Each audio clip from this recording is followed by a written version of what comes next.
अब आज हम बात करते हैं अध्याय 3 के बारे में, जो कि है कर्मयोग। कर्मयोग और सांख्य योग में मेन डिफरेंस क्या है? सांख्य योग की निष्ठा ज्ञान, वहीं कर्म योग की निष्ठा कर्म।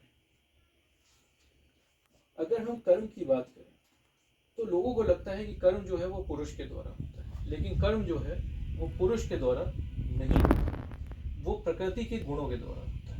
प्रकृति में जैसा कि हमने पहले बताया था 3 गुण होते हैं, सद्गुण होते हैं, रजस गुण होते हैं और तमस गुण होते हैं। तो प्रकृति के गुणों के द्वारा ही कर्म होता है। अब जो व्यक्ति या जो आत्मा अपने कर्म को परमात्मा को अर्पित करता है, वो व्यक्ति कर्म बंधन से मुक्त हो जाता है। अगर ये भगवत गीता में पूरी एक ग्रेडेशन दी गई है कि सबसे ऊपर आत्मा होती है, आत्मा के बाद आती है बुद्धि, बुद्धि के बाद आता है मन, मन के बाद आती है इंद्री और सबसे नीचे आता है शरीर। ये पूरा का पूरा ग्रेडेशन है। अब जो काम है उसकी उत्पत्ति होती है रजोगुण से, और काम का जो वास है वो बुद्धि, मन और इंद्री, इन 3 जगहों पे होता है।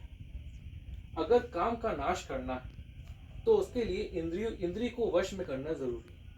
अब काम से समस्या क्या आती है?